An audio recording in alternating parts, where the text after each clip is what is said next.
Hey everybody, this is Rydo and we're back to another live stream of Yu-Gi-Oh! Master Duel and video game news. Today is Friday, December 15th. Now, I'm at some random time going to have a meeting I have to go to today, so I may end the stream very abruptly. Apologies in advance if that happens. But with these shorter streams, I also might be able to just pull it off, particularly starting earlier today. So I did see a little pop-up in the corner here, not even a full notification, that we are at the second phase of the Duel event, which is just to say for me that I have fallen even further behind as far as doing the Duel event. Not that I particularly care and am going to particularly miss out on too much here. Let's just open a 10 pack here to maintain momentum. Seems like we have kind of a surplus of these Master Duel cards. Not that they're particularly valuable. But yeah. So yeah, for the accountability section, I'm still working on my Smart On Air sign, which I've been saying for probably a month, if not 2 or 3 now. And no real solid progress to really report, because what I'm having to do is, because I'm moving away from the easier Arduino IDE, the nice, good-looking graphical user interface program, to just the ESP IDF, which is much more of a Linux style of building and compiling a program. I'm having to just kind of learn for the first time. Yeah, we just are going to continue to play until we get to the max level to get to the second stage, which will probably not make it. So yes, I feel like I've made progress and learned a lot, but I can't with certainty say I've actually learned anything, because I'm still just really running into errors as it tries to compile on a program that was running perfectly fine on Arduino. There's a lot of extra work that I'm having to learn as far as just how do you set up the ESP IDF library manager setup, which they call dependencies, in such a way that it will download the 2 or 3 header files that I've used that I need, and how will it use the Arduino IDF version instead of just the Arduino version, which has a different name, so the files, the other header files I'm using, are looking for the wrong thing. So I had to basically make a dummy dependency called Arduino to push to Arduino-ESP32 to get that to work. And then you have to also say it requires that, because there's this whole compiling of the header files for C++ files that cross-links everything. And so for 2 or 3 days ago, that was mostly what I think I was running into, was just cross-link compiler errors, in which I just didn't know the right way to format these text files so that the compiler CMake understood where to find the files. And really it was one of those learning processes, which this is probably not the best way to learn, but it's the way I actually have learned a lot of things. But yeah, it was one of those processes where I'm just going to bang my head at the wall and try everything and until I figure out what's the problem and what would work. Which is one of the reasons why I'm very much more adept at doing things digitally than in the real world, because if I was just trying to do something physically, like fold origami, for example, folding, tearing, and throwing away 10,000 pieces of paper is quite wasteful.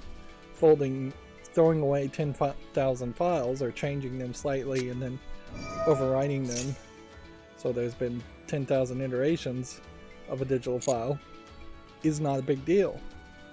Not a big deal at all. And certainly in the medical field, you can't kill 1,000 patients as you're practicing or learning how to do surgery, although in all fairness, that is the longer history of medical medicine in surgery in general. There was definitely a lot of that, and still even now at a much smaller scale. I'm sure there's a lot of that where surgeries and things could be done better. And all of this really serves just to recompile the file so that it can be encrypted, so that somebody can't just immediately and easily steal the smart on air sign program and undercut me and undersell me and put me out of business. Which, yeah, there's still plenty of other ways that anybody trying to start a business or even sell a product, which inherently is starting a business, can just get screwed over and get ruined. We really would have to, I'd have to think hard about when the last time somebody, some small person who wasn't a millionaire, who didn't have friends or family that were giving them millions, actually succeeded in creating a new business. It might be something as far back as like the formation of, say, Microsoft or Apple, because more recently than that, almost everybody that has started a startup gets a whole bunch of angel investors who are effectively just millionaires and their rich friends, or they are running a scam, and so there's just nothing to really appreciate there. Was that Sam Bankman story? I think is the most recent one of those.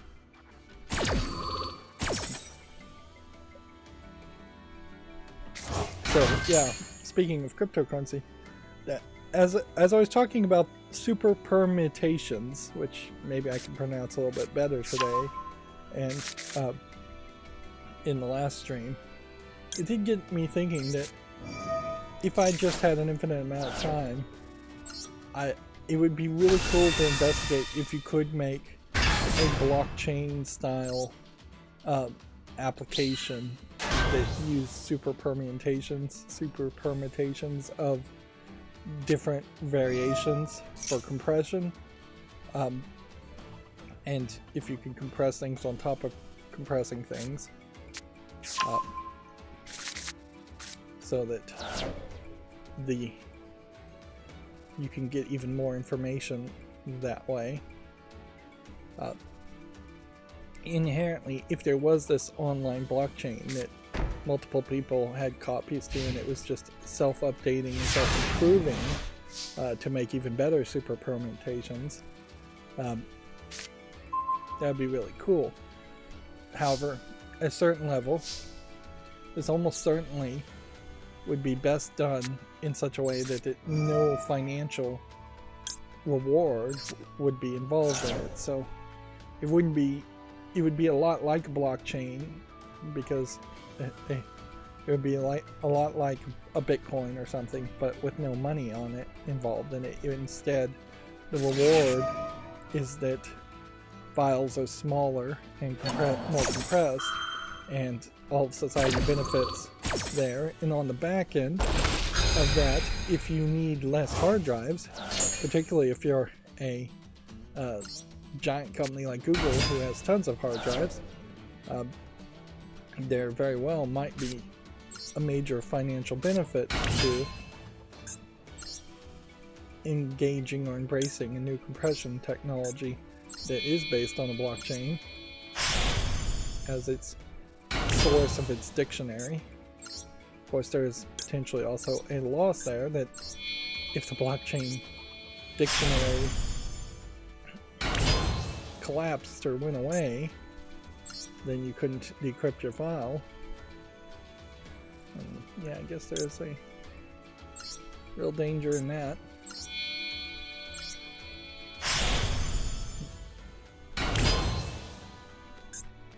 I guess at the same level, you know, if like the Ethereum blockchain or the Bitcoin blockchain went away, then if nobody had any copies of it left, or all the copies became corrupted, and there was no agreement on what is the real official version,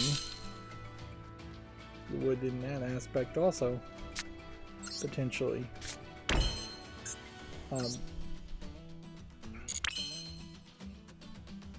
run out of lose those Bitcoins.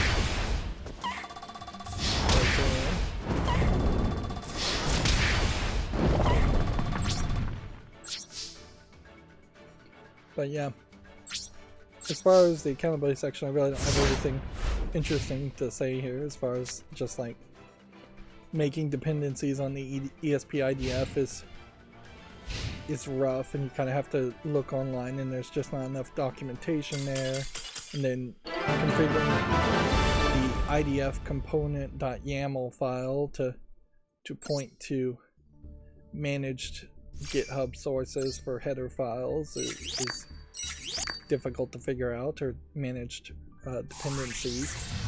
For the most part, all of the dependencies I'm using, I have been able to put into the managed IDF component YAML file, so it is just managed. So theoretically, whenever it goes idle, it's looking for new version, and at a certain level, it seems like the 4.4.6 version of ESP that I'm back to using, because I keep bouncing back and forth, seems like it could just move over to the 5.0, 5.1 version if the code seems to allow it. Of course, seems is the key word there. There's almost certainly going to be some breaking changes, and the breaking changes in the update in the from 4 to 5 is not significant for what my Smart on Air sign is going to do. The main thing that I'd like to see added in a second version that would really push me to just try and rewrite the code and upgrade it is Matter support at a point when Matter actually mattered and actually worked. But if it doesn't, if Matter never gets really adopted and doesn't really work, then it's kind of a moot point. One of the things about the ESP IDF, though, that's interesting is that it is a real-time operating system running, and the way it works is a lot less than what you would think it would, a lot different than what you would think it would work in my mind, in that effectively the operating system by default wants to just install a whole bunch of libraries and a whole bunch of programs that, although not running, are just going to be in the base of the file, and maybe that presents some security risk, probably not a huge security risk, but whatever. Instead of starting from scratch and just having the bare minimum there. Now you can tell it to remove a lot of those components, but by default the ESP IDF expects a basic standard operating system install, like a Windows install equivalent, with Notepad and all the other things installed in that. And from that, the actual program you're running, and at a certain level this is how programs also run on Windows, it just doesn't kind of feel like it. It's a lot more of other programs are running other programs than running your program. So you're making either an app main function in the ESP IDF, or you're telling it to look for Arduino setup loops and loop. There's a function called setup and a function called loop. Setup runs the first time it boots up, and then loop goes around and loops forever.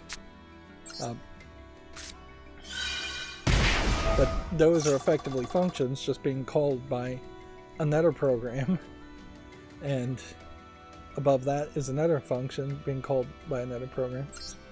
And that's certainly something I never really fully learned or understood in my programming classes back in the day when I was learning C++ programming, because we were making text-based programs. That's as far as they were willing to teach me, and so there was no integration to a Windows function to make a Windows program that would work in Windows. And in all fairness, even though I'm not that old, the truth is, at that time, there was still a very high chance that you would make a program for a business, if you were going to be a programmer, that would run in DOS. And that's why DOS is still pretty much still a thing.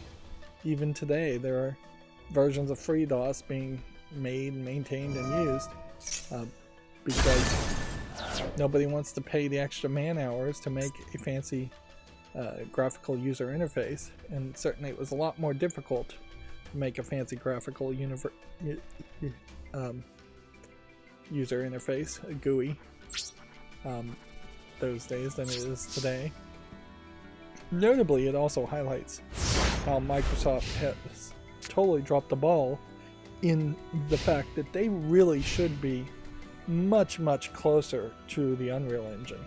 Like, Epic shouldn't own something called the Unreal Engine. Microsoft should own something called the Unreal Engine. And they, yes, have DirectX, but it really is just not enough.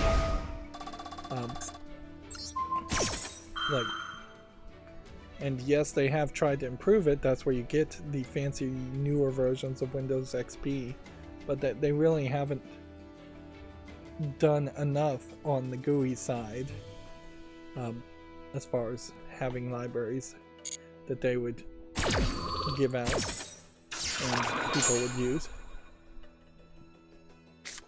Like, theoretically, there is definitely an alternate universe where you would run a game in Windows and Windows would just have something like DirectX or the Unreal Engine integrated into it, and there would be no need to install a third-party software or use a third-party software. When do we activate this? I wonder.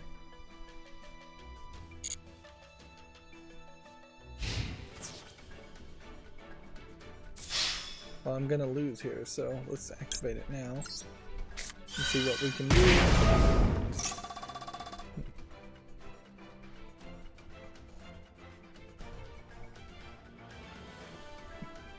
See what this does.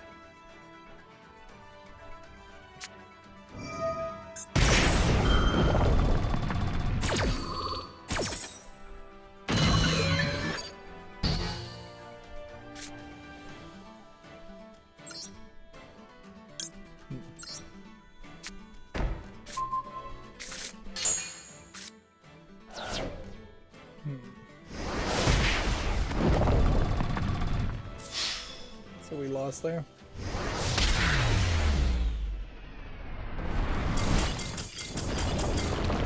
Let's see, have I been doing anything else other than programming? No, not really.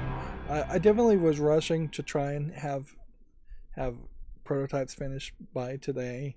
That being said, even if I got prototypes done like in the next hour or two, which it's possible, at any point I could just fix everything and it would just compile.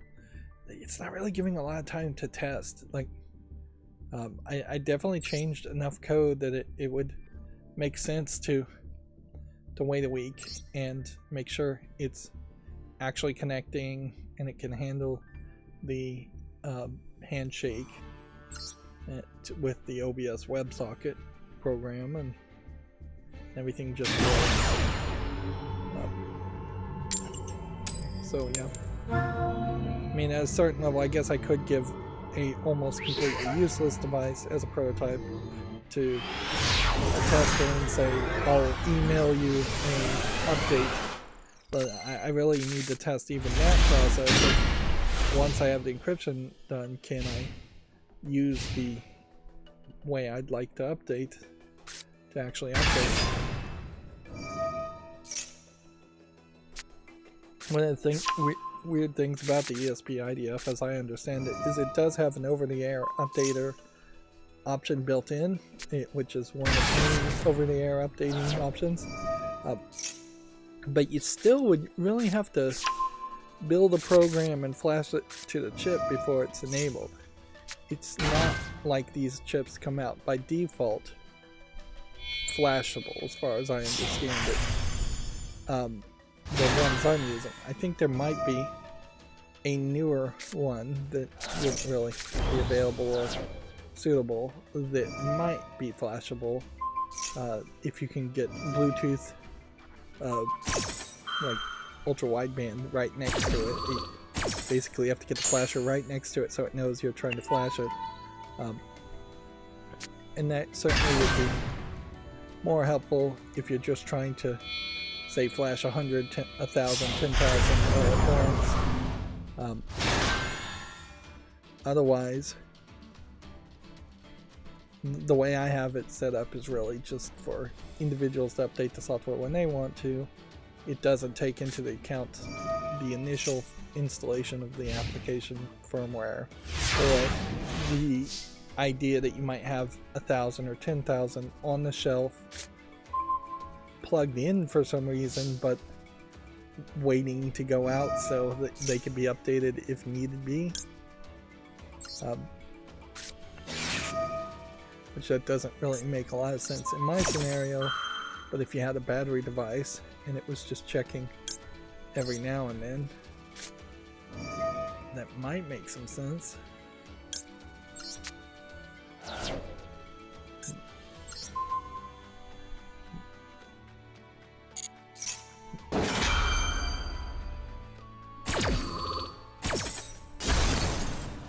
But otherwise, yeah. Tinkerfuma, the adult mobile game I'm still playing, updated with a Christmas event, and I will say, as an adult game, it's kind of gone a little bit further than you normally see them go. There's a lot of more focus, I guess, on nudity instead of nudity in the Christmas outfits. Which, I mean, it's already an adult game. You have to go to a special storefront, and if you're going to buy any in-app purchases, you have to buy it from their special storefront anyway, so it really should just be all out there, and it mostly is anyways, all out there. But on a certain level, it does really feel like that is the only thing that they're updating. And that they really don't have any desire to add any more levels, which is okay, I guess, if you just don't want to make any story mode levels.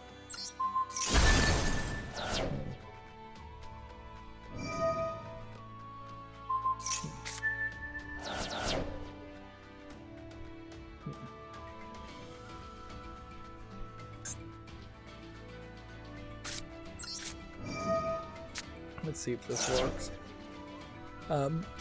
Still playing Memento Mori and making slow bits of progress there. They've introduced a new character, and on at least one of my accounts I've already collected her.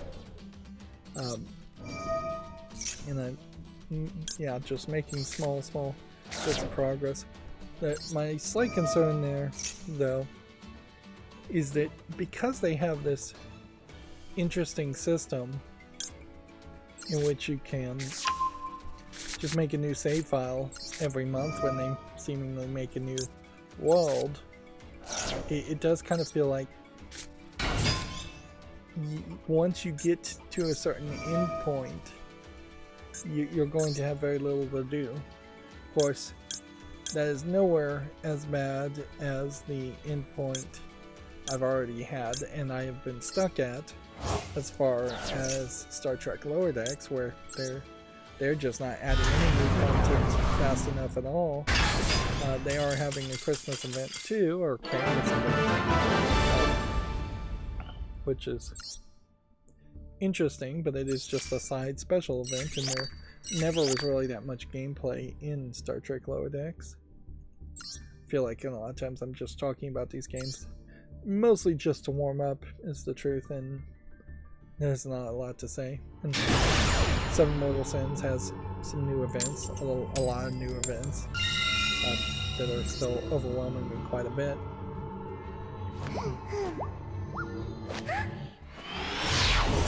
Star Trek Lower Decks in particular, to kind of wrap up here, does put me in a weird position because I really am going to have to evaluate the game based on its next launch of a main story episode. Because if it launches a main story episode, and right now I have like 7,000 gems, which is quite a lot. I'm just sitting on them because there's no reason to use them at the moment. So if the next main story episode happens and then I just complete it in a day or two, and then it's potentially wait a month or two before another main story episode happens, there is a very good argument to just go ahead and uninstall it. Because there's just no more progress really to be made. We're getting a lot of quick discounts. I did see a thing on my personal Facebook of a almost certainly scam piece of furniture that has room for a recliner, and you put a computer monitor on a crane ahead of you, above you, and you can have a laptop in front of you, and then there's just a table to the side connecting it all together. It looked interesting. If it's not a scam, it's very likely just very expensive as a piece of furniture. Speaking of furniture, there was actually a Walmart, I believe it was, slick deals for a billiard table with pool holders and dartboard. Now, a lot of people were saying that almost certainly the actual part of the table itself is probably low quality plywood and would warp, but it was also like $600 for something that normally would be about double or triple that. It's also 300 pounds and going to be a hassle putting together and be huge, 90 inches long.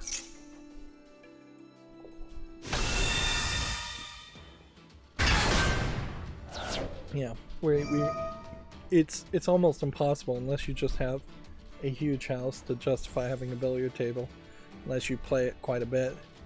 Even if you play it quite a bit, there is, back in the day when people would go to pool halls and play pool with strangers or friends, there is a social aspect certainly to that too.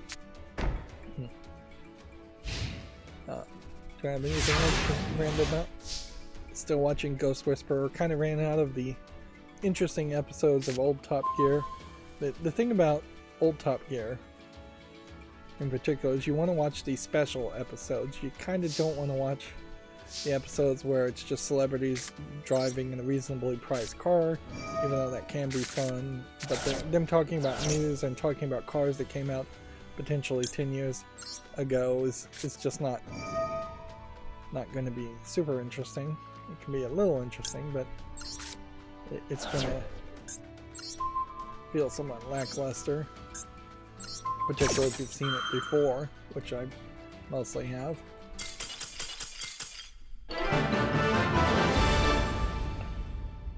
Well, I was not expecting that I could just potentially get to stage 2 of the Duelist ranks by having everybody surrender on me, but I will certainly take it. I wonder if this isn't a case where the people who are still in stage 1 are desperate for quick victories and they just don't have that good of decks, and so they're cutting their losses quickly.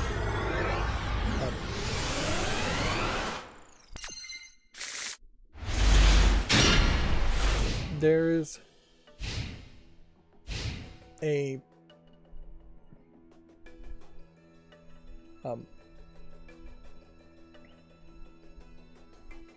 we talked about E3 being canceled, right?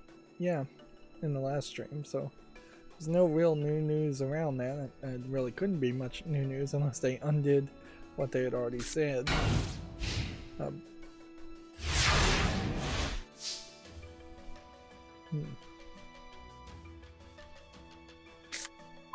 yeah.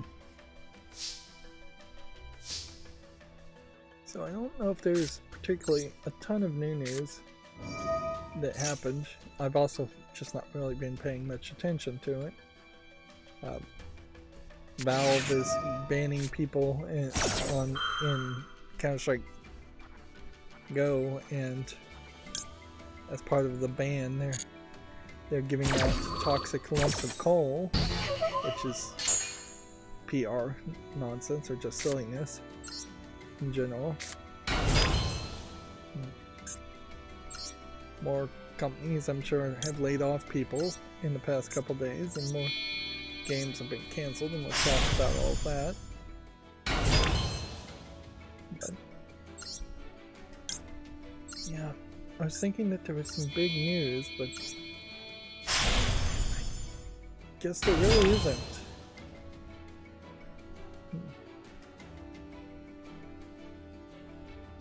Increasingly,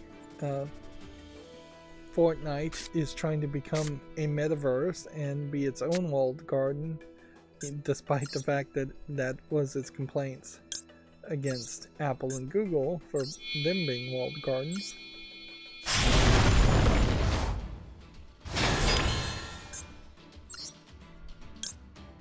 Let's see. I may just need to stop playing, but I'm succeeding, so why stop playing when you're succeeding?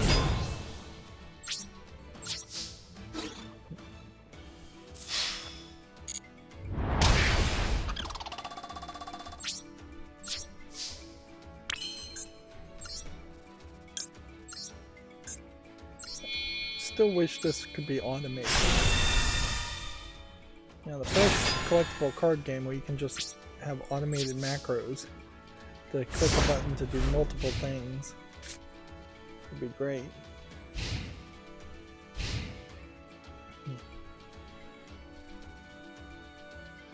Apparently BAFTA put out a list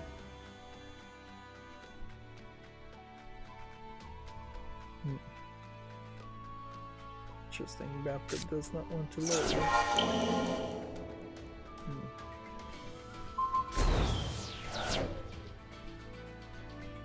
Alright, well, ScumVM is announcing support for 7 more director-based games. I assume director is a engine, getting more into the complex Director 4 titles, which look to me like they're half claymation, half live action games.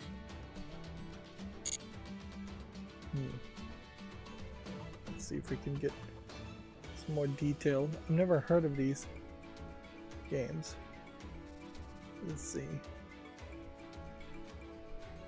New upcoming 2.8 release: Alice in Interactive Museum, Ape Odyssey, Classic Cats, Gadget, The Invention, Travel and Adventure, The Cute Machine, The Dark Eye, and The Wrath of the Gods. Which, yeah. I just don't know if there's any director game I'd even recognize. Which inherently, I think this highlights where ScumVM is doing a lot of preservation work in their kind of emulation, because they are bringing games that for the most part would have been forgotten, in some people's opinion should be forgotten games, but they're bringing them back to some level of relevancy, whereas a lot of old games up until this point have just disappeared into the ether of those early 90s days where maybe 100 copies of a game was sold and then the game was forgotten about.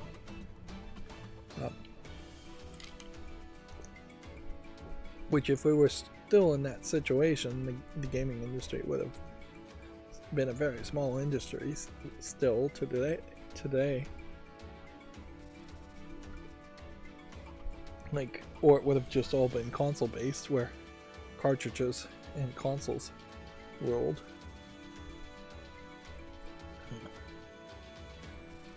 This guy seemingly doesn't want to do anything, so he's probably time out at this point.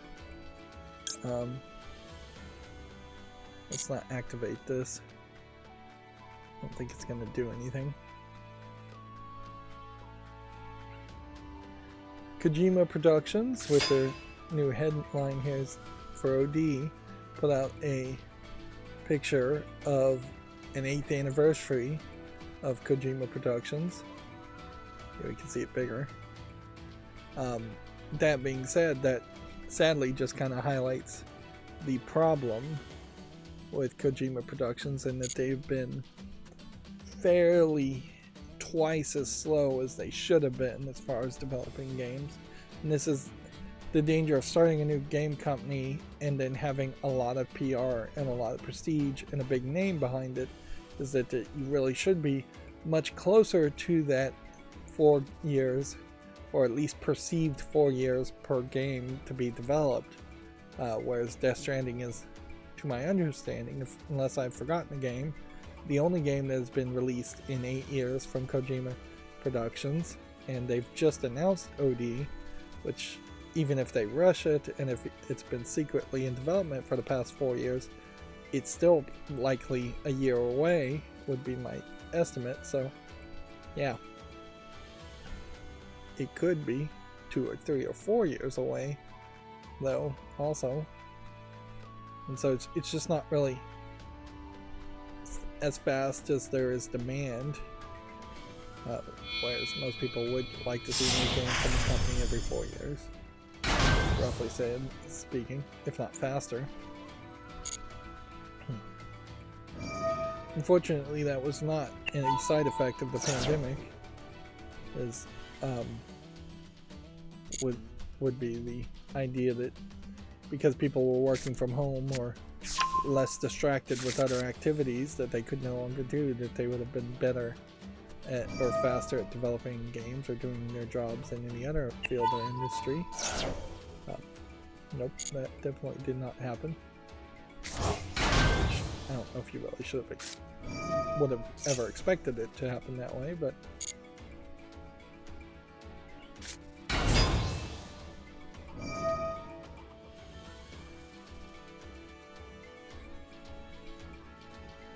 let's see. Revolution Software has once again gone to Kickstarter for a collector's edition of Broken Sword Reforged. It seems like they've probably waited a while to make people forget that this was one of the early games that said straight up, or early developers said that they were remaking the game using AI art, and just get used to it, because there was no way the game was going to be made any other way, in their opinion. Which, well, now you're asking for a Kickstarter for a collector's edition of a remake of an old game that you're now lazily using AI. It just doesn't paint a great picture as far as the stability, financial or otherwise, of Revolution Software. And notably, they're not trying to kickstart anything else at the moment, but they probably will try and kickstart a Broken Sword 7 or 8, whatever they're up to at this point.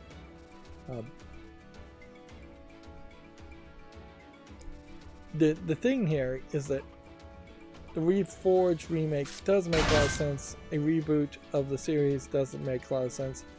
They need to try and make George and Nicole as a group of friends with potentially romantic interests make sense in a new series, for what effectively is an Indiana Jones like story, point-click adventure game. But yeah, they've, even before, say, the likes of Broken Sword 5 and the remake and all those kind of mini controversies, there's been just a very poor reception of Broken Sword 3 and 4 and 5, and just a lot of experimentation in different art styles, and it's just inconsistent overall.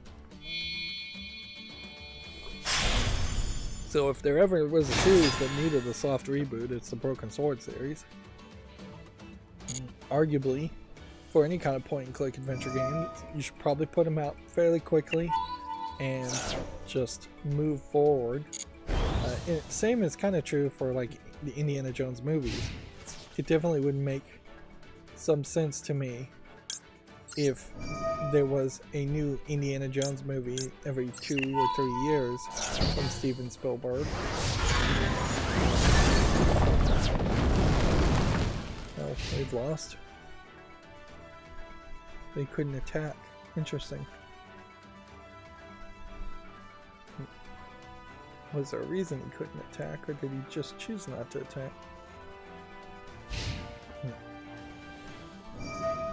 Video Games Chronicles says that Mortal Kombat 1 is adding cross-play support in February. It'll be available on the PS5, Xbox Series X and S, and PC. I think I saw slick deals for a Xbox Series S that was fairly cheap also, but I'm pretty sure it expired. Here I'm gonna have to do something weird. I'm going to discard this card to destroy my own card and see if they have any complaints about that. To activate this card to destroy all attack position monsters and see if that works.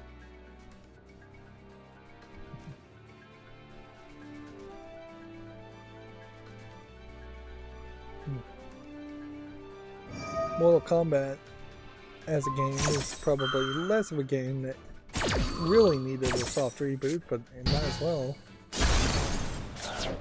Might as well have had one. Okay, that plan A didn't work. Let's try a plan B.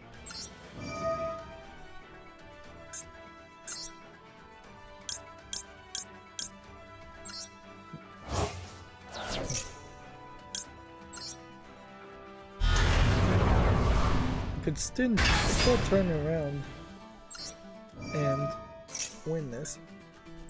I did see a trailer image, which I assume is real, for the Netflix BioShock that's, I believe, just a live action, I assume, movie. It would be kind of weird to turn it into a TV series. I think it just went into production.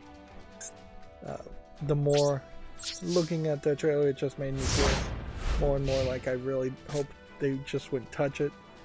That is, I guess, my general thought right now with Netflix anyways, is I'm not watching Netflix, and it doesn't feel like anything that they have tried to make has been great. I guess that implies that there's more hope for, say, like Amazon Prime and HBO Max in their TV shows based off of video games.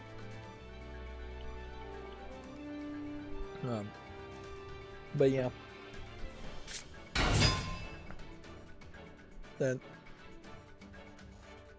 I just don't feel like you're gonna get much as a gamer from a BioShock movie from Netflix. On one hand, it's probably gonna have some people protesting it or complaining about it, as the theme of killing the little sisters has got to be at least mentioned or implied, and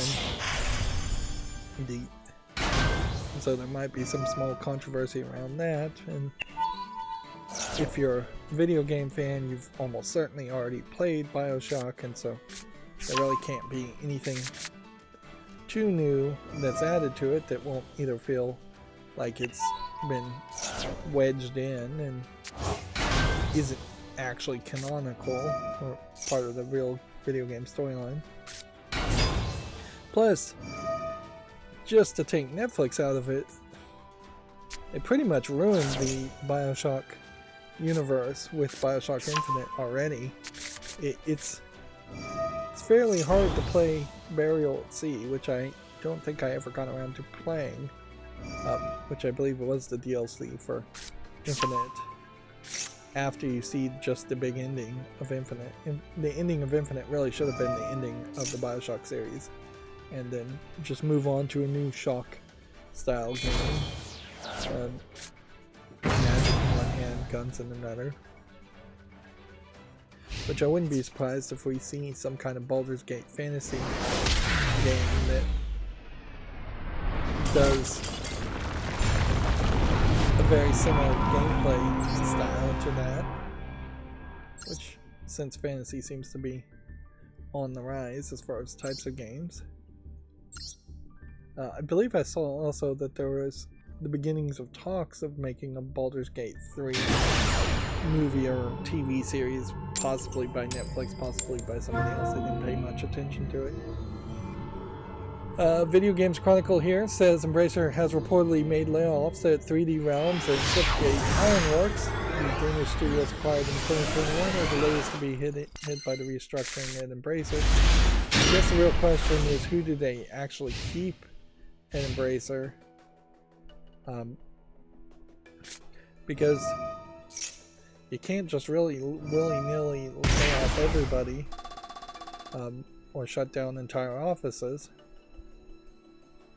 This definitely feels like Embracer is trying to do like so many other businesses try to do, where they just fire half the employees and then force the other half of the employees to work twice as hard.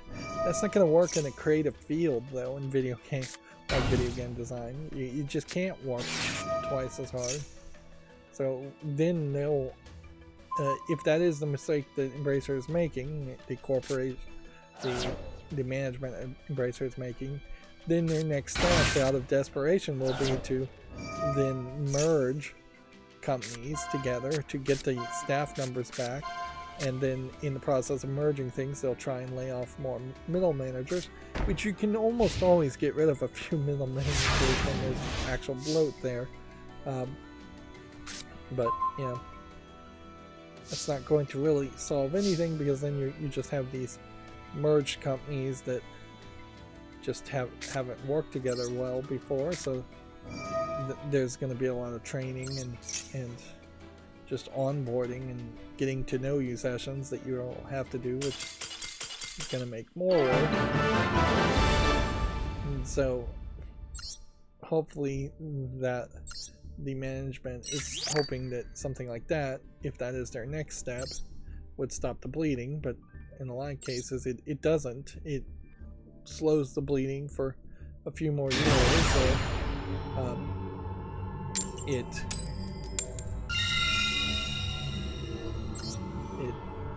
just doesn't accomplish anything, and then they just have to give up the ghost and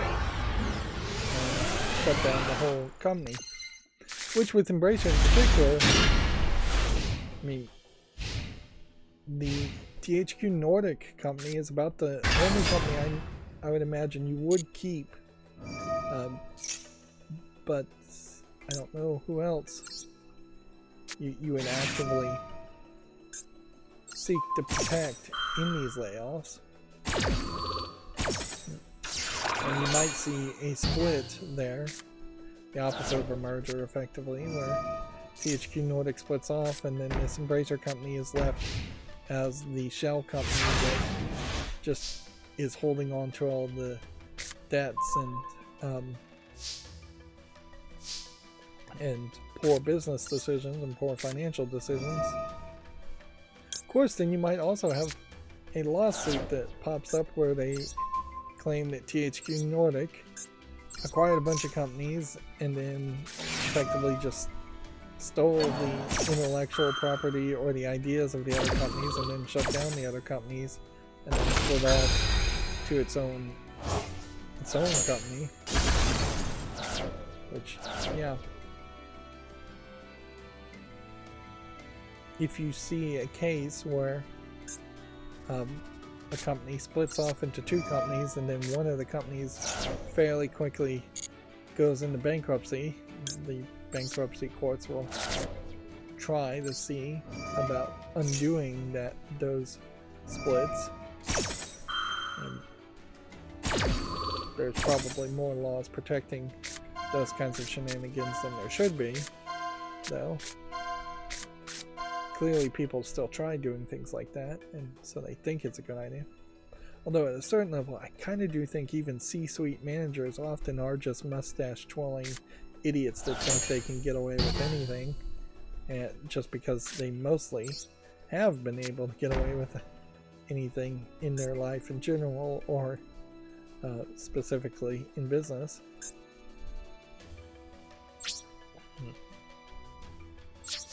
Let's see what happens.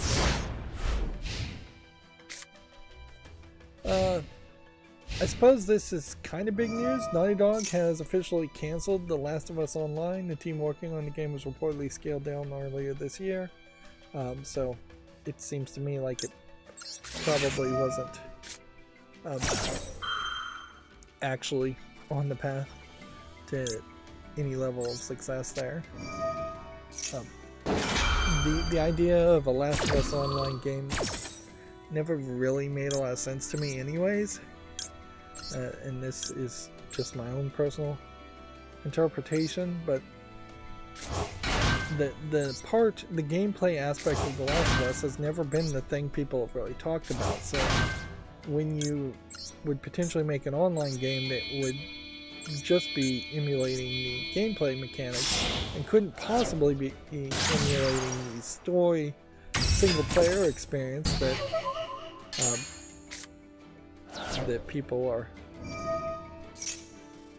more excited about, and we're definitely talking about a lot more.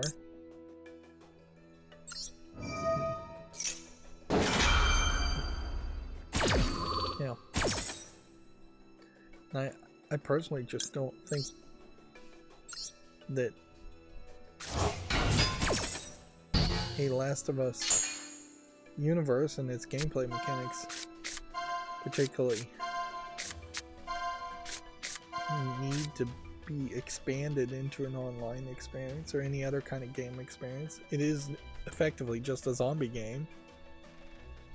They didn't really make anything special there, from what I've seen looking from the outside, having never actually played the games, which unfortunately is something that I say way too often. Just really haven't been playing newer games, and Last of Us in particular I think has been a PlayStation exclusive anyways.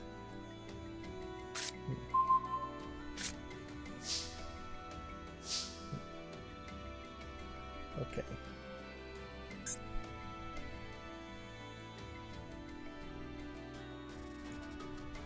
I don't think there's actually anything I can do. I think I've probably lost. So here's a GameDeveloper.com article, which, by the way, they did put out on their Twitter that they redesigned their website interface. So yeah, that's why I had to redo all my uBlock Origin stuff. They've redesigned their user interface actually fairly often, because remember, GameDeveloper.com was just known as Gama Sutra 3 or 4 years ago, and so they had already changed their name and redone all of their branding from Gama Sutra to GameDeveloper.com, which, in fairness, Gama Sutra was kind of a terrible name for the type of articles they wrote and their focus around game development and business stuff. Gama Sutra is a much better name for some kind of adult game news oriented or something like that. Although in fairness, by 2024 standards, the Kama Sutra is probably fairly quaint in its relevancy to being a adult book, or a book with adult elements. But yeah, GameDeveloper.com has this article that a new game developer called Barnard Games has been formed to make games within Fortnite. again, getting back to what I said earlier, where the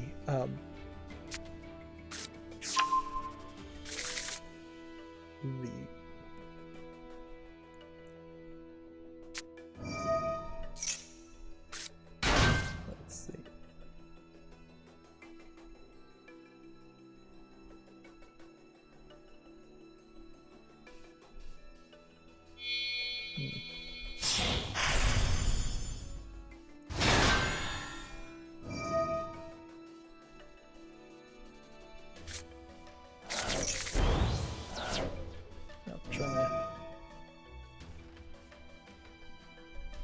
See if I can get rid of all this.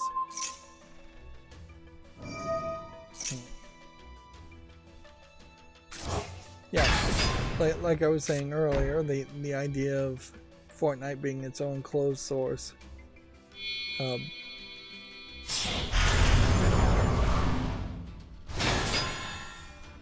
Its own closed source metaverse type equivalent is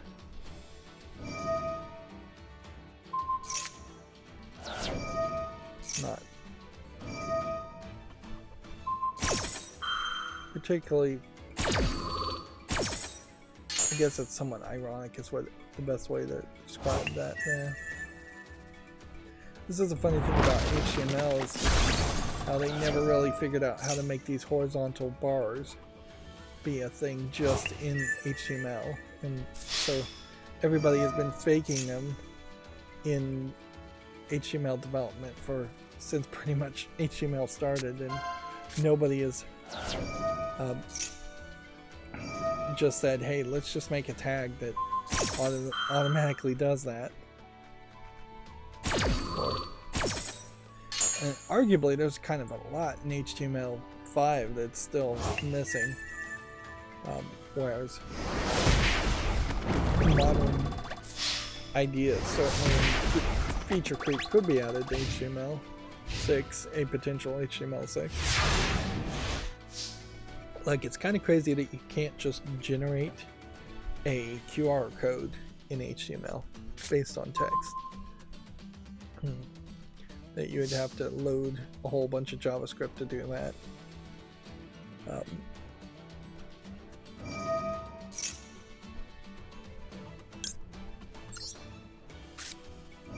Should I give up at this point? Just end the turn? Probably. Probably should stop playing too. Here's game developer on their Twitter. We're excited about the all-new GameDeveloper.com redesigned to connect devs to quality news, interviews, and hidden gems on the GD site. Yeah, having the initials GD, not a great. I thought new layout for article pages, new and improved category pages, improved on-site search and return of the number of pages. I think in part they've gotten rid of comments though, and they just aren't really admitting that. Yeah, even in their own presentation of it, you've got an ad for Expedia prominent on that second bar. Which, yeah, you'd think that they would at least have an internal way to not show ads.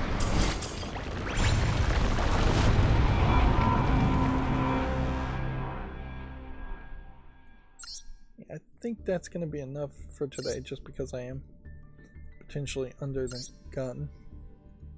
Yeah, I have more to do today, and also I really would benefit from having an opportunity to fall asleep in the next 6 to 8 hours, but that's not going to happen. Notably, I woke up yesterday and my eye was swollen from, I hope, just allergies and not some kind of infection. One of my eyelids was, and then my stomach was upset all day. So I think there's probably a case here where the weather is getting to me. The Godot engine retweeted this guy who seems to be a rendering maintainer and board member for the Godot engine. And he said, we've got some exciting news to share. For Android developers, we're partnering with Google and The Forge, I don't know who The Forge is, to work on optimizing our Vulkan mobile rendering backend. This will also benefit non-mobile devices that are using Vulkan drivers, which, yeah, Vulkan drivers are more open source than like NVIDIA drivers are. GameDeveloper.com has this article. Valve accuses a law firm for targeted extortion in a new lawsuit. The law firm, named here as Zaiger, Z-A-I-G-E-R, is being accused of trying to extort a settlement from Valve under the guise of arbitration cases over alleged antitrust action. Which, maybe that's the truth, maybe it's not. Like, the danger here, certainly, living in the United States and the capitalist West in general, is that you often have this desire to side with a company that has spent enough PR to make you have warm, fuzzy feelings about them. Why would you need an at-a-glance summary here? That's stupid. The article you want people to read is right below it. I guess they're just assuming nobody's even scrolling down, and so they're giving you a full summary now, which I guess is somewhat helpful.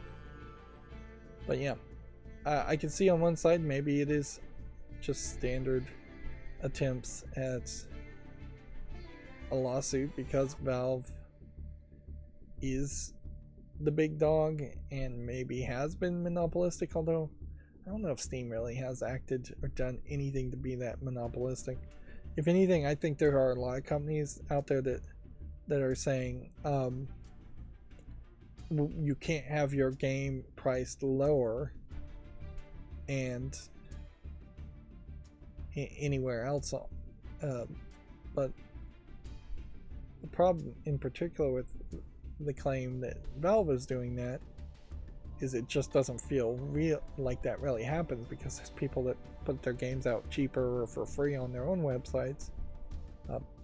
But in general, Amazon does that, and I'm sure Apple's App Store, I think, does that.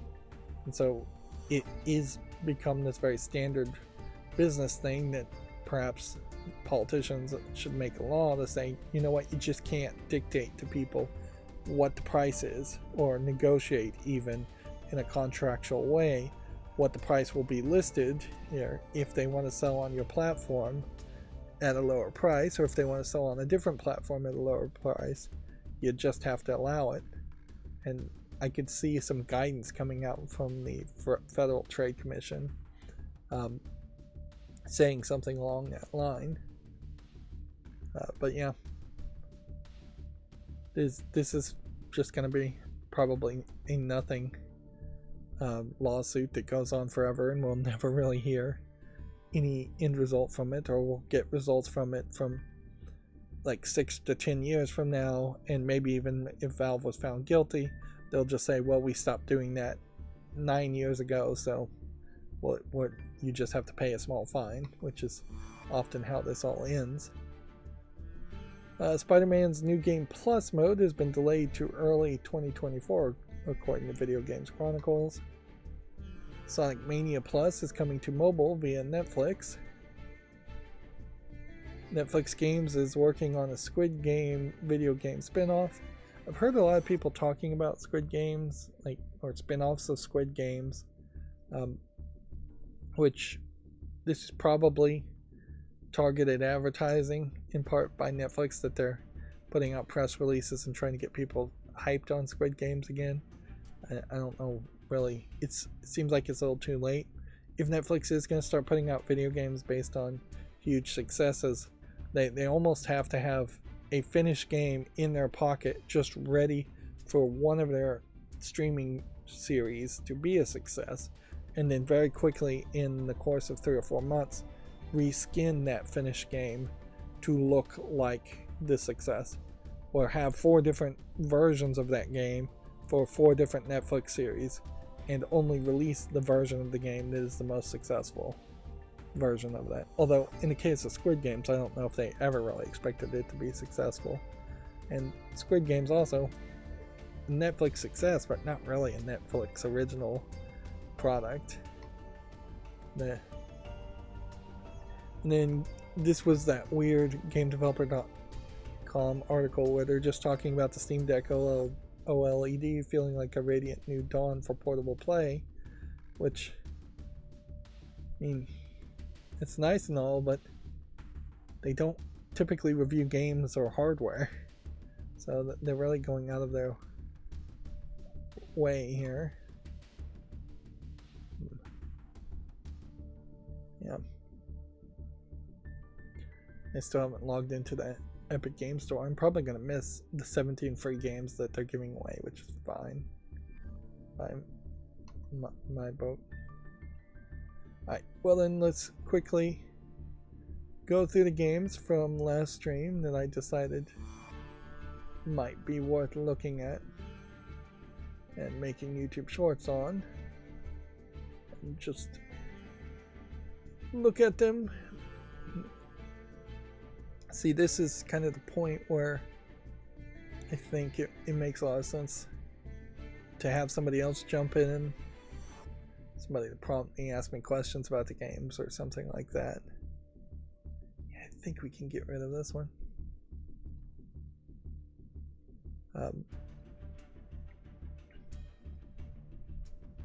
But yeah, there's not a lot of interesting things to say.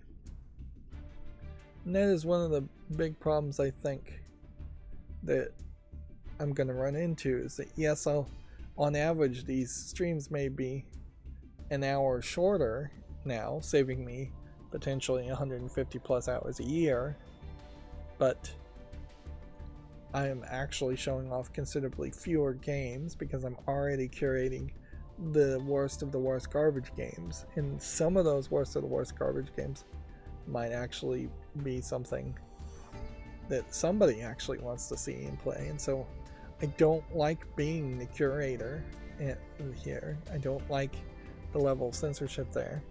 And I suppose there's a thought that I could just go, here's another one of these adult games that isn't in the adult section, one of these Chinese lewd but not nude games, I'm assuming.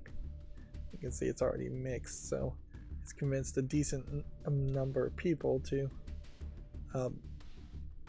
buy it. It looks like it's one of these gacha games, which these are the kinds of games I like to play on my mobile phone, is just have a whole bunch of anime waifu girls that you can collect. Memento Mori is like this, although Memento Mori is very serious and not lewd in any way. Tinkafuma is very nude as far as a gacha game, and 7 Mortal Sins Ecstasy is. I want to scroll down here and just see if there's any English reviews that would be helpful. Nope, not really. But I can just take other language reviewers to tell me that there's nothing here worth keeping on the follow list or making a YouTube short on. Yep. But yeah, overall, what I normally would have been doing is talking about more news at this point. So I do think looking at the games when more tired does make some sense.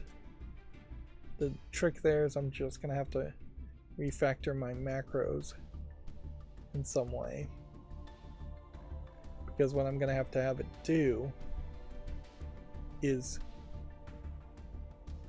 effectively run 2 macros separately. One that would just bring up the news for today in the same window as the YouTube short Steam pages from the last stream.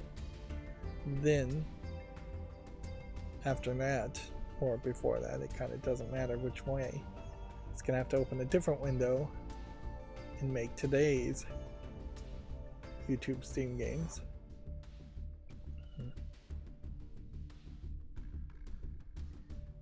But yeah, overall, if curation must happen, probably should just happen in every level and not just the adult games. So I think I want to stick to this format. Could certainly not stick to this format, and this is one of those strategy games that I just don't feel like promoting. Space games, 4S games.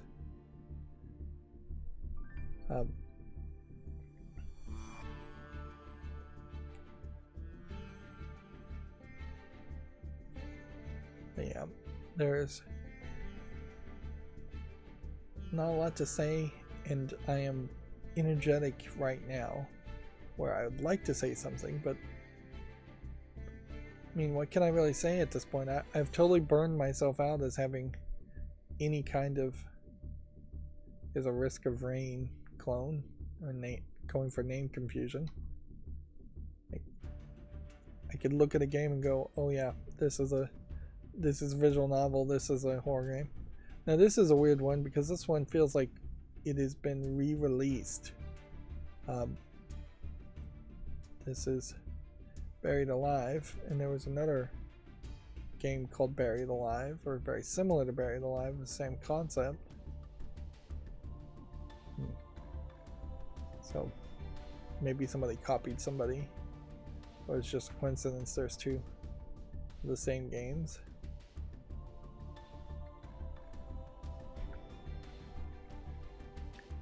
This is an interesting looking potential point and click adventure game like Day of the Tentacle, which, yeah, that sounds interesting. And this looks like a potentially player versus player game that might get some traction.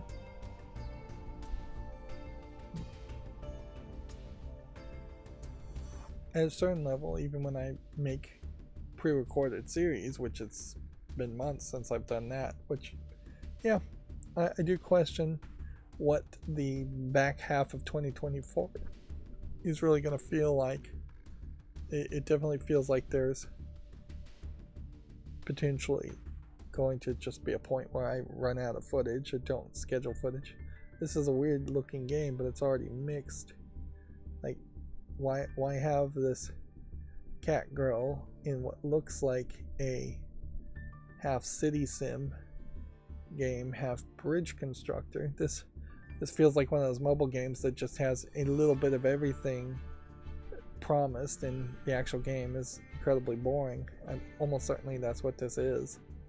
And you have a character here that looks a lot like a Luigi Mario character, but it's already mixed enough to convince me that there really isn't anything there. Yeah. There's, I guess, a small hope that once I get the smart on-air sign out and about, that there might be some level of a break there where I could play at least one game before, if it's successful, I start getting a whole bunch of orders. This almost looks like a half visual novel, half clue game,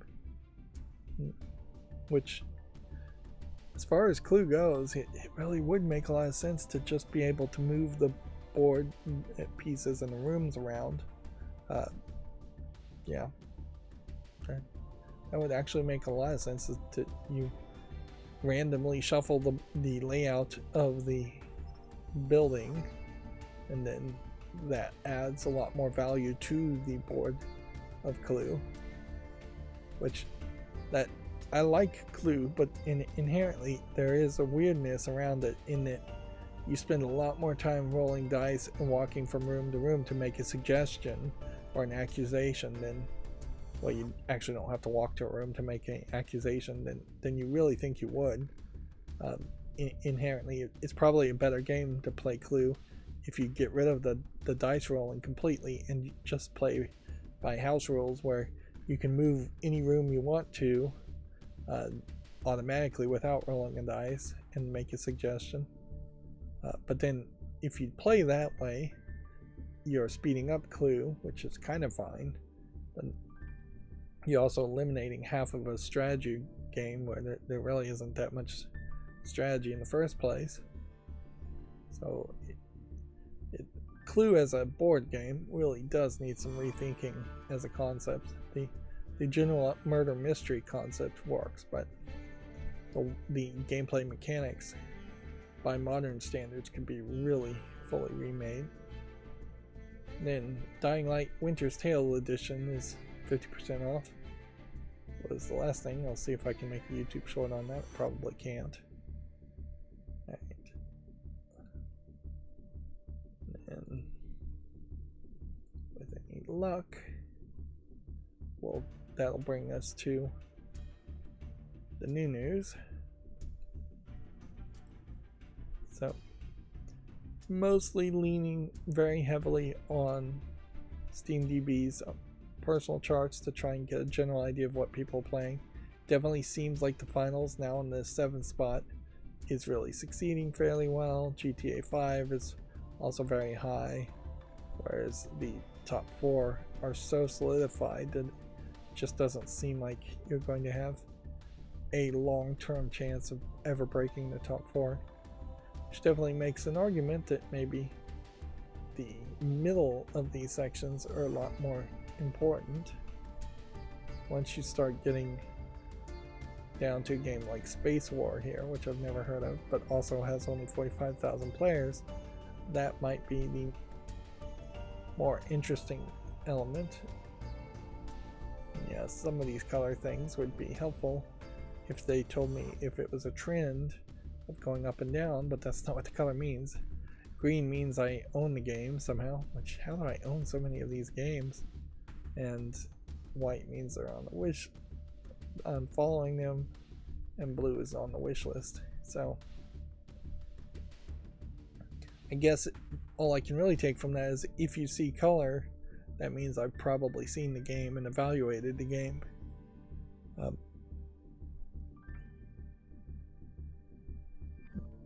That being said, you may have to get way down here before you start to see any brand new game.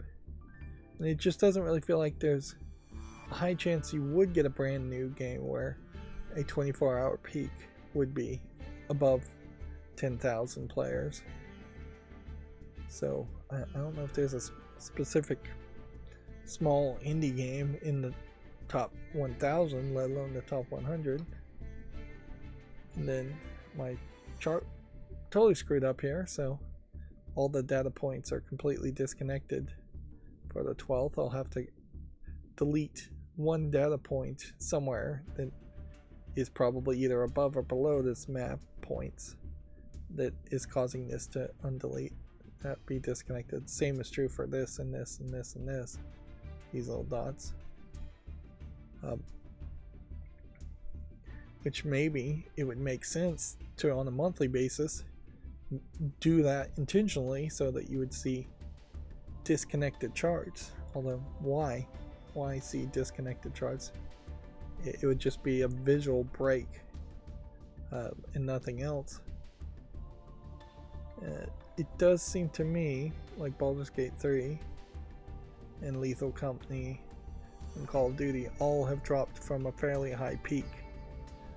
Arguably this is because of the season more than anything, because I don't think there really has been any other games to compete with it. And Apex Legends is still kind of trending downward.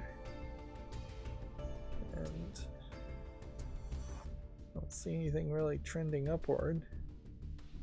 Although trying to interpret that is not going to be super successful.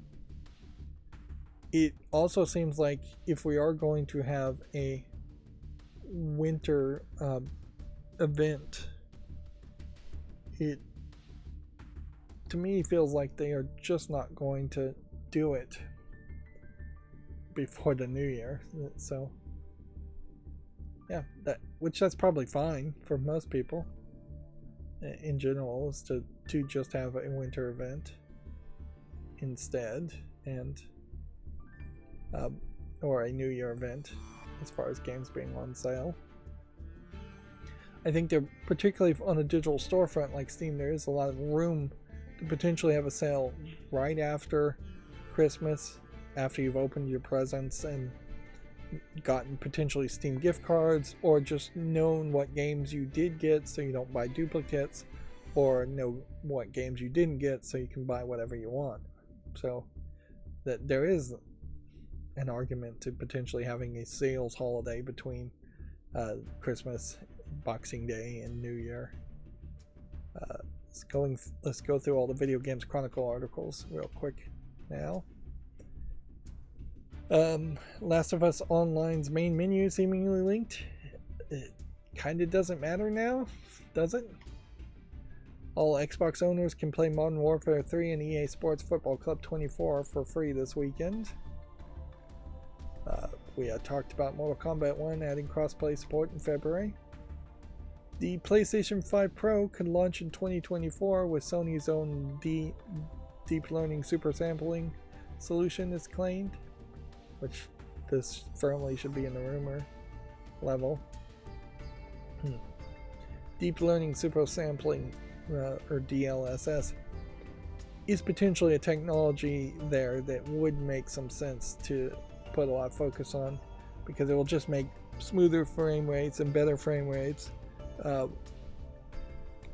in a cheap and easy way, while not trying to just go crazy by adding 16K or 8K output graphics at 400 frames per second, which we just really cannot continue to go upward on those trends. If you're going to make a PS5 Pro otherwise and not focus on visuals, you kind of know they're never going to focus on audio, so more storage, slightly faster CPU, more RAM, faster RAM, probably the same amount of RAM but faster RAM would be my guess, and probably the same amount of CPU but quieter and less fan noise, or more efficient power wise. But I don't know what else you can really do with the PS5 Pro before you're starting to add entirely new features, which maybe you need that if you're going to try and embrace something like VR, a PlayStation VR 3. Like, that's something that you might need for a PS6 or something like that. We already talked about Embracer reportedly making layoffs, Naughty Dog canceling Last of Us Online. A Pokemon DLC features an Ed Sheeran song remixed by the Undertale developer Toby Fox, which I don't think I could care less, but check out that article at Video Games Chronicle if you're interested. A Falconer sequel called Bulwark, Falconer Chronicles, is coming to PlayStation and Xbox. I don't know a game called Falconer though, so that's probably something I missed. Good Old Games Winter Sales launched with the first of 5 free games. The promotion includes 6,000 deals up to 90% off. Yep. Baldur's Gate 3 and Alan Wake 2 lead the BAFTA Games Awards 2024 long list, which, I guess you technically would call this a long list because there's more than 5. I don't know where the real cutoff would be between a short list and a long list. From my perspective, if I was going to say a long list, I'd probably give you 100 of something, because I would say a long list almost certainly has to be everything that possibly could be nominated for a BAFTA, and then the short list would be a whittled down version of the candidates, not just 12. I'm still not really sure if BAFTAs have any real prestige, particularly in the field of video games. I think in a lot of ways BAFTAs may not have that much prestige even in the terms of other forms of British arts, because yeah, nobody really says Doctor Who is great because it won BAFTAs. People say Doctor Who is great when it is great because it is great. And most people outside of the UK or the British Isles, I just don't think know about or care about the BAFTAs. Weirdly, there's no real big event that seems to be streamed or shown where it would make a lot of sense for them to do something like that. Inherently, the BAFTAs giving video game awards is just another reason why E3 is very irrelevant these days. Ubisoft has delisted the game The Crew, which is no longer playable from April 2024. An update here says Ubisoft said it was necessary to shut it down due to upcoming server infrastructure and licensing constraints, which is a very generic excuse, certainly, and a continuing problem with games that have online components. We don't care about the podcast, or I know. A24 has partnered with Kojima Productions for a live-action Death Stranding movie. I also saw a trailer from A24 of a movie called Civil War, which I thought was going to be like a Marvel Civil War, comic book Civil War, but they've already made that movie. But no, actually it is just modern time if the United States went to civil war, or fictionalization of that, which, I mean, it just really wouldn't happen. You'd have to have such a severe breakdown in the military chain of command to the point where entire bases in different states are swearing allegiance and loyalty to separatist states of the United States, which, yeah, it's highly unlikely to happen. Although I imagine the United States could potentially go in the real world into a civil war if there was just a long enough depression, or totalitarianism going haywire in the United States even more than it already has, or if the United States was invaded in parts, or occupied in parts by other countries, and so there was just a foreign interference and influence that led to a destabilizing of the United States. Although, in fairness, any kind of foreign aggression almost certainly would solidify the United States together, not force them into the Civil War.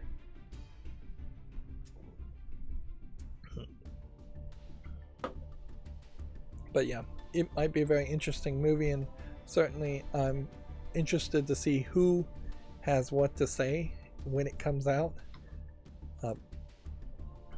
as far as who likes it, who thinks it's a metaphor for what will happen or what should happen, or a metaphor for this or a metaphor for that. It'll be much more informative to see how other people react to an art like the movie Civil War from A24 than it will be to actually watch the movie, which, yeah, that's often the case with art, is that seeing other people's interpretations, reactions can be more informative about the people and about the general impression the art gives off. So here was probably that sell. Costco selling Xbox Series S with handset for $150 at some US stores. I don't think there's a Costco anywhere around me, plus you have to have a membership, but that definitely is a decent deal. Of course, it locks you into the infrastructure of digital only, which, yeah, I don't really agree with that. It would be really nice if there was a way to mod an Xbox Series S and add a drive to it without getting banned, which almost certainly there isn't a way to do that. Baldur's Gate 3 director shares what he, quote, wanted to say at the Game Awards. We're continuing to have fallout from the Game Awards really just not giving people enough time to give speeches. which, yeah, it's a bad look, certainly, cutting off people receiving speeches. This was the Game of the Year award receiver, one of these guys, and who was wearing the chestplate metal armor, which, yeah, that's silly, certainly. I think for the most part my Video Games Chronicle article macro is broken, because these are all stories we have talked about multiple times before, and it just doesn't seem like it's succeeding at finding marker. This is almost certainly a better deal. Instead of spending $150 on a discless version, spending over double it to get the Series X. Although arguably it may not even be a great deal to buy the Series X at the moment. It might be better to just wait until a new Xbox is announced and released, or go to Steam and get a Steam Deck, which is my default suggestion. Yeah, increasingly these are stories that we've already talked about from a week or two ago. Like, we even went all the way back to another podcast, so I may have to work on that, but right now, working on the Smart On Air sign, it's about the only thing I have time for. Moving on to the Komatsu articles. One Punch Man World launches January 30th for PC and smartphone. It's a free-to-play action game being dated. I question heavily, though, what that really is going to look like. Let's see, App Store, Google Play. It says PC, but I don't see a Steam link. Seems like it's pretty much just going to be promotion for Crunchyroll. My biggest question here would be, coming soon to PC is all it says. Is this possibly promotion for a continuation of One Punch Man Season 3? Because they've been very, very slow to make a Season 3 and continue to move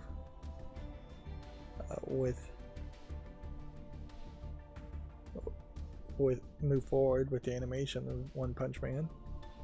I don't know if that's particularly because the manga is being slow and being released.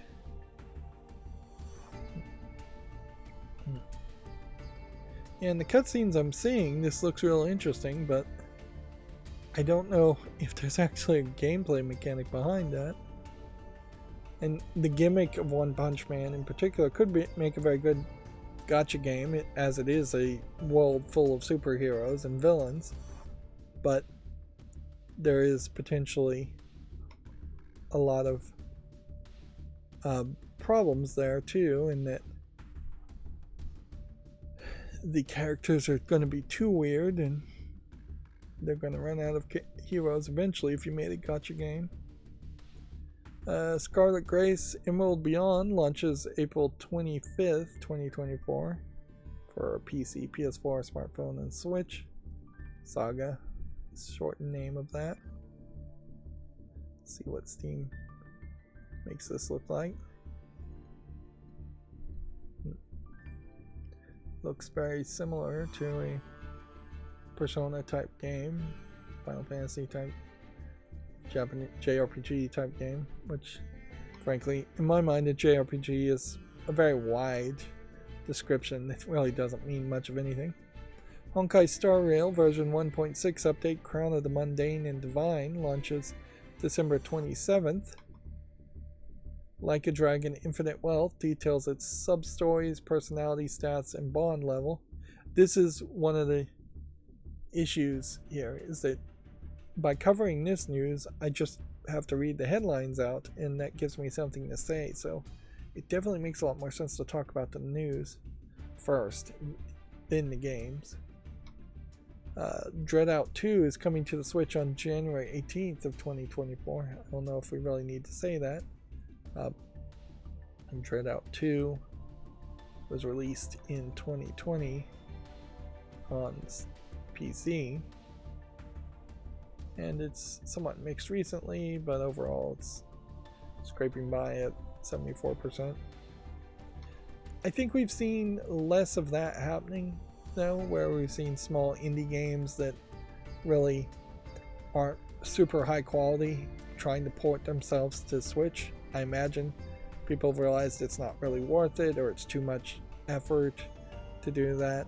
But we may see a resurgence if a Switch 2-like device comes out, where we start to see 2-year-old, 3-year-old games that came out on PC first, now trying to sell on a secondary market like the Switch. And even if this Switch 2, or whatever they call it, is powerful enough, we might see a case where more PlayStation and Xbox games are also ported to the Switch 2.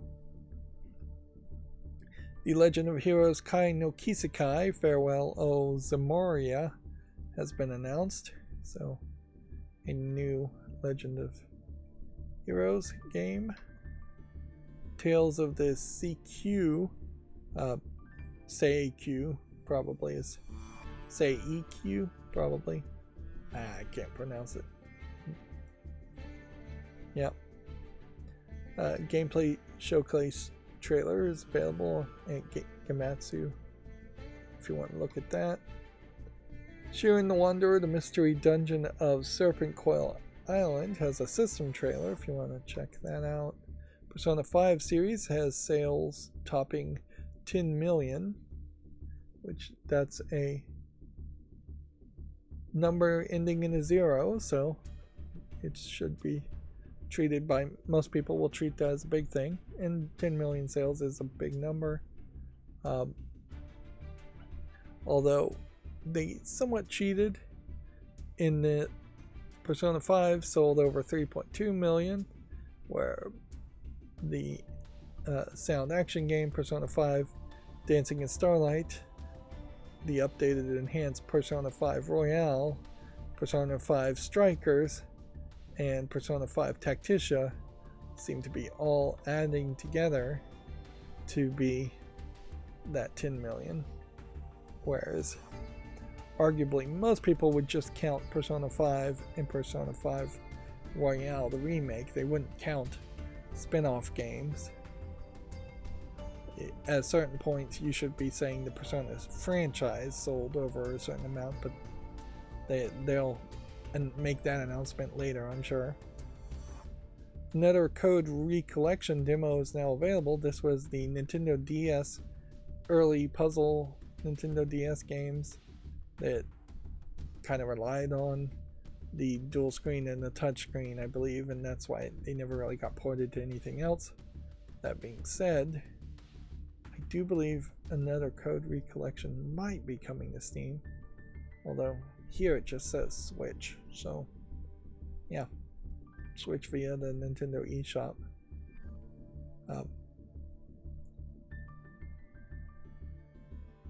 Let's see, fans of the Nintendo DS system may remember this refreshed adventure by another name, Trace Memory. Ah, that might be the case, is that Trace Memory is on Steam, and unfortunately cannot just click on that at Gamatsu to see if that is the case. Last of Us Online canceled. Phantom Breaker Battlegrounds and Phantom Breaker Battlegrounds Overdrive are going to be delisted from storefronts, online storefronts, on March 4th, 2024. So it definitely feels like we've gotten to a point here where this is just going to be delisted from the store. I don't see a real reason to take it off the wish list if that's the case. Just let it be delisted. But yeah, it definitely feels like we have gotten to a point here at the end of the year where more games are being delisted than games are actually coming out. Persona 3 Reload details a bunch of characters and elements if you want to check that out on Komatsu. Of course, that also highlights the weirdness here is that on one hand you have them promoting Persona 5 and then the remake also of Persona 3, which even at a remake status, I still don't know if I really could ever be willing to commit the time to playing a Persona game, any of the Persona games. I personally still really need games or mods for games that would just speed up and remove the grind. And there is still definitely an argument that they should totally remake 1 and 2, which are extremely old Persona games, and just start from that point, but they almost certainly wouldn't sell. There's also the aspect on the Persona series that there's a lot of social interaction and maintaining relationships in the Persona series. I don't know if I could particularly succeed well at that as far as social link and daily life and all of that. Eiyuden Chronicle 100 Heroes key feature trailer is available if you want to check that out. Let's see. Need to remind myself as far as whether or not to look at these games, even if they're just putting out more information. Make sure they're on the follow list. Rise of the Ronin pre-orders are now available.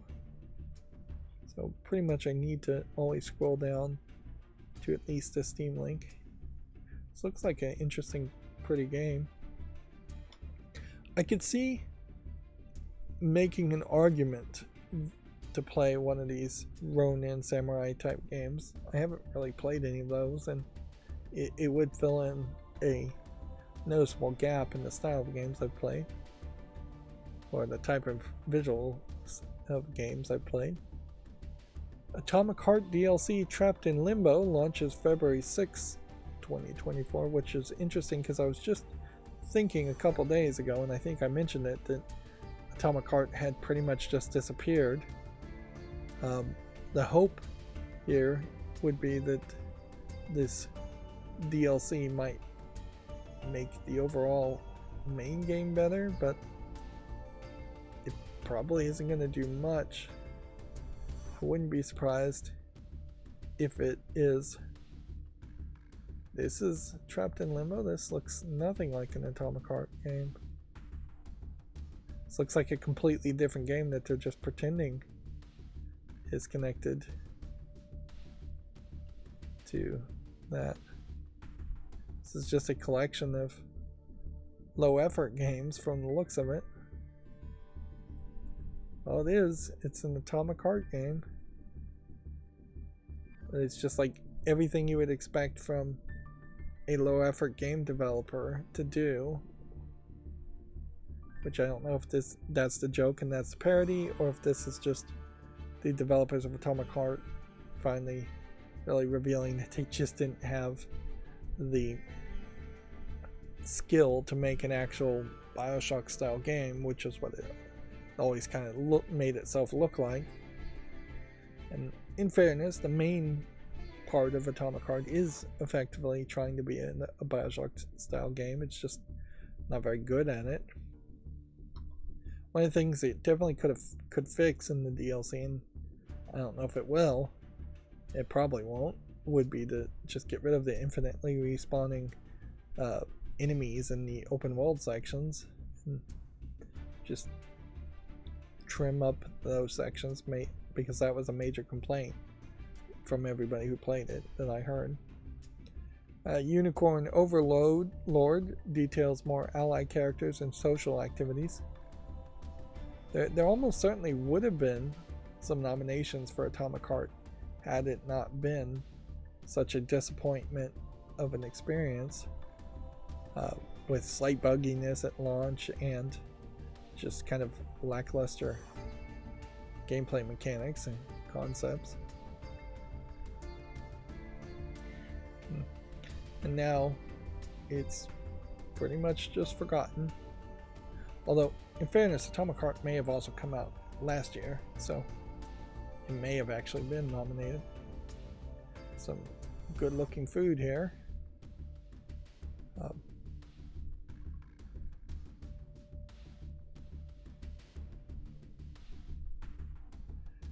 Wonder if we'll ever get to a point where having good looking food in games might be considered elitist. Probably not, but I wouldn't be surprised if some silly person makes that argument. But yeah, I could see particularly like the Chinese government going after video games and saying you're promoting a wealth culture that is unacceptable and elitism. Moving on, Komatsu has an article here. Buy Sweet Carol introduces Carol, which this was the kind of Disney Snow White animation style, I believe, point and click adventure, which seems to also be a horror game. Let's see. I think we probably, well, no, I've actually managed to not put this on the fall list when this is a somewhat anticipated looking game for the animation style. That being said, we may very well have a Cuphead style experience with a game like this where it looks very visually interesting and then plays in an awkward way that just doesn't really connect to the visuals. And they never really fix that with Cuphead. Like, if ever a game needed a spin-off, Cuphead definitely should have had a spin-off. Apparently this is a sponsored article, if you barely look at this part. Ninja Isen Retro Hyper Ninja action game is available now on PC, which arguably maybe we're getting to a point where Komatsu needs sponsored articles that look very much just like news articles. I've never seen this before though from Komatsu. The game itself doesn't look particularly that interesting, nor are they even really doing a good job here, because I'm not seeing a Steam link. It's way over here, and in between the multitude of screenshots, which this is already on the following list. So I guess that's what being sponsored on Komatsu gets you, is that you have several more screenshots than you normally would see in the news article, separated out, whereas usually we just have a gallery of screenshots or a long list of screenshots not separated out. Let's see, Power Wash Simulator Santa's Workshop update is now available. Let's see. That is probably a great example too of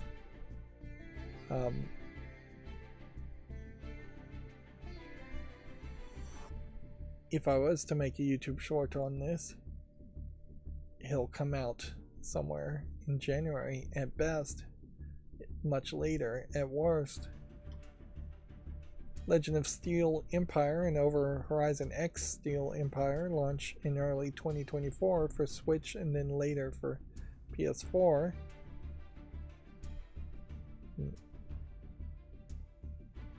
Doesn't look like anything more than a shoot 'em up game.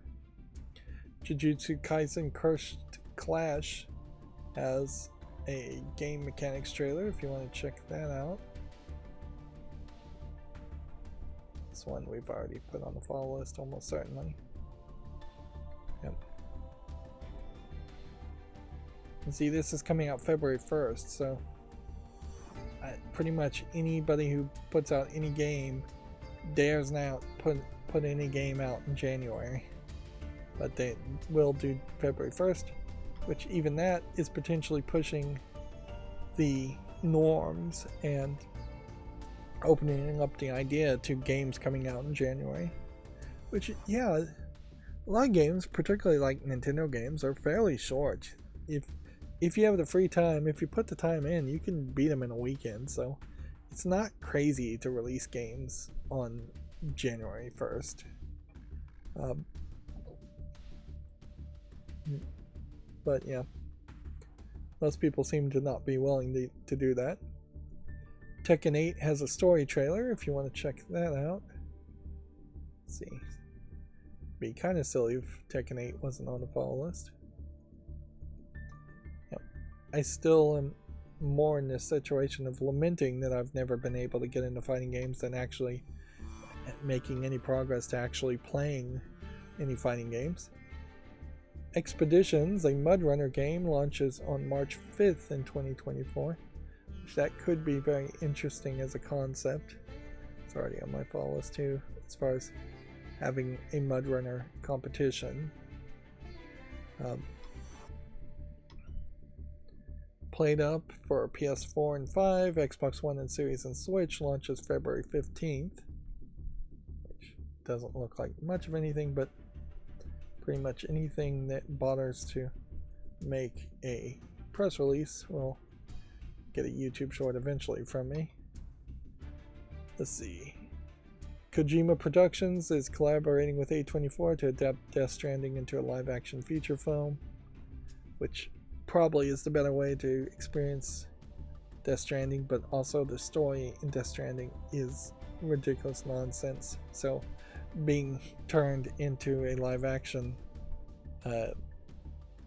movie is almost certainly just going to highlight that. Let's see, Bulwark Falconer Chronicles adding a PS4 and 5 version and Xbox One and Series versions. They actually do have a link to this game. And in this case, do they have a link to the prequel? Or previous game in the series. Prequel's not the right word. Predecessor would be the right word. Yeah, I should use that more often. I think I misuse prequels of word sometimes. The Famitsu sales from the 4th to the 10th of December are available. Let's see. Final Fantasy VII Remake Integrate taking the 6th spot for the PS5. Otherwise, the top 11 spots are old Nintendo Switch games. Avatar Frontiers of Pandora taking the 12th spot for the PS5. Otherwise, the Nintendo Switch owns the next dozen or so games. One Don Don Pachi game being new, and then Don Don Pachi same game for PS4 taking the 28th spot. Otherwise, of the top 30, 27 seem to be Nintendo Switch games. And on that aspect, while the PlayStation 5 still seems to be selling fairly well, the Switch OLED model and Lite and Original are kicking its butt. Even if you added in the digital PS5 and the PS4, it's really not doing that well. In fact, we are consistently now seeing the Xbox Series X outselling the PlayStation 4 and the Xbox Series X doing particularly well in general. Let's see. Eterna Lucius launches in 2024. Doesn't have a Steam link yet. Looks like it's a platforming, maybe Metroid game, which I'm always excited to see Metroidvania games attempted to be made. Unfortunately, it is often a case that none of them really land. It's a difficult challenge, I imagine. I don't even think Metroid Dread really landed well as far as a Metroidvania game. A game called Eden Genesis launches in early 2024. It's a cyberpunk-style side-scrolling platformer from the Eterna universe. So, seems like there is an Eterna universe that I'm unaware of. Which, okay.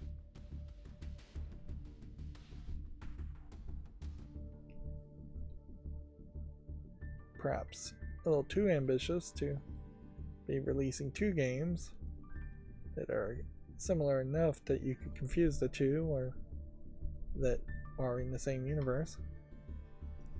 And then Summon Eterna free DLC, The Witcher Awakening, is now available.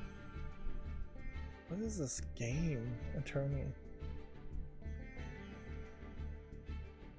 Yeah. This is a game that came out in 2023, and as far as I can tell, I've totally missed it.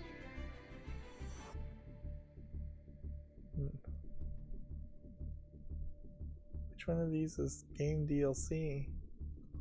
Neither one of these seem like game DLC.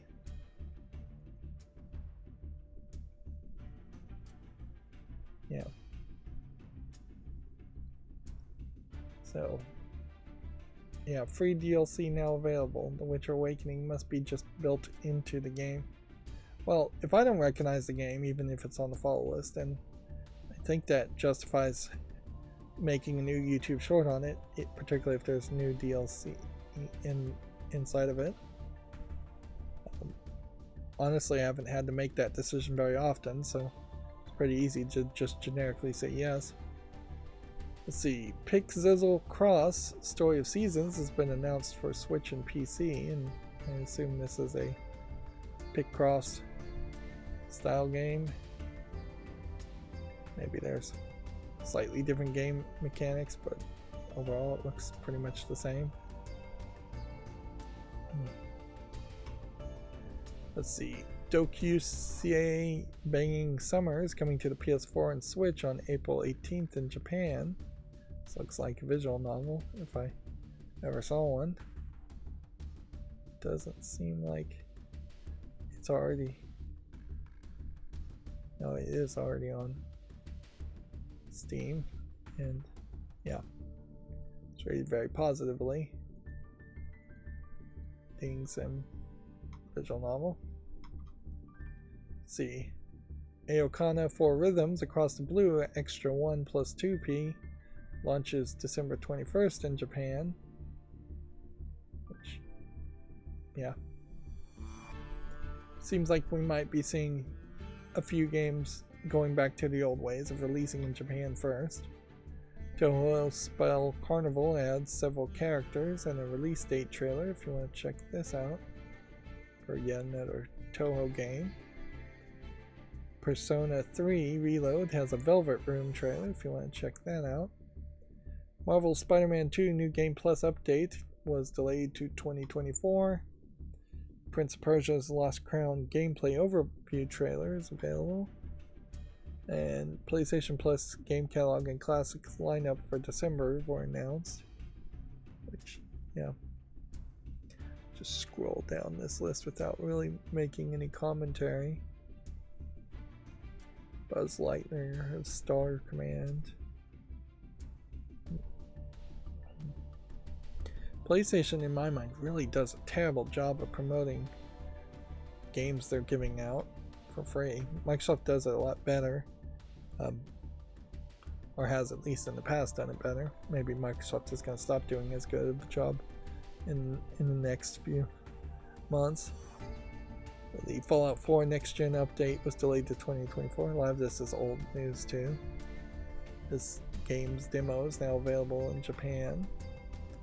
And then this demo is available in Japan. RPG Maker With launching in April 11th in Japan. It being a Switch version of an RPG Maker game engine. And then Corporal Nation The Sorting Process launches in Japan. Launches February 2024. Not in Japan, exclusively on Steam.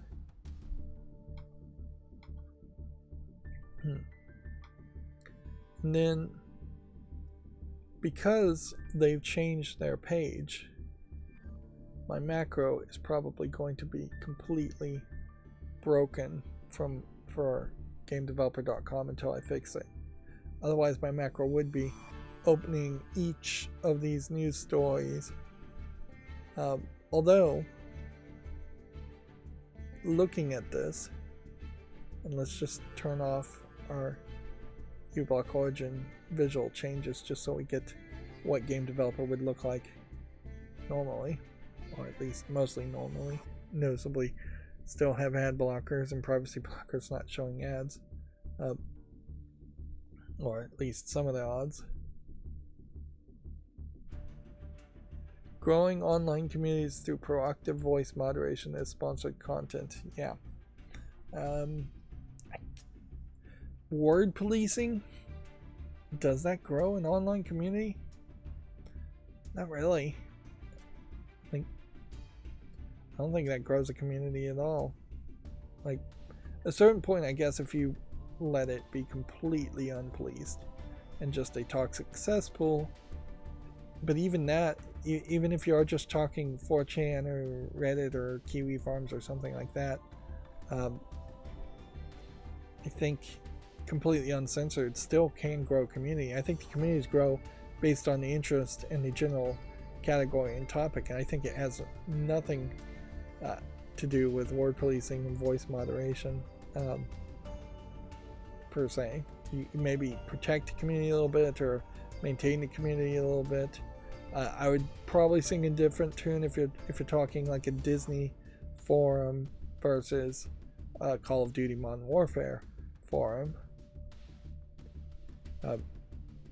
But yeah, as far as GameDeveloper.com stories, Hasbro laid off 1,100 employees throughout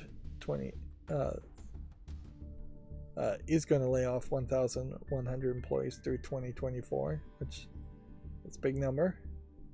And then the Kojima A24 announcement, pretty much.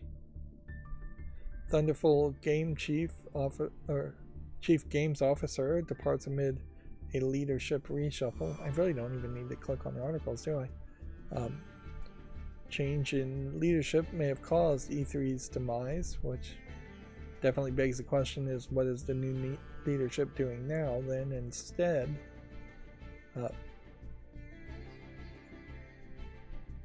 No instead really is a great way to run a business if you are going to change things, not just no. New year, new GD, game developer. I think we pretty much have talked about all these, and frankly there aren't really that many stories to talk about anyways.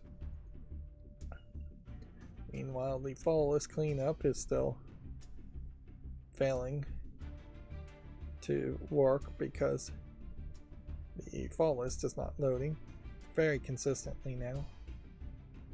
I may very well struggle to find a way to fix that in any fashion and actually just be able to go to my fall list and whittle it down if I had the free time, which, yeah, first priority is as soon as I finish the Smart on Air sign project, which will almost certainly never be finished, or will finish in absolute failure, would be to play a game and make more footage, schedule a bunch of footage also, and then potentially try and fix the macros.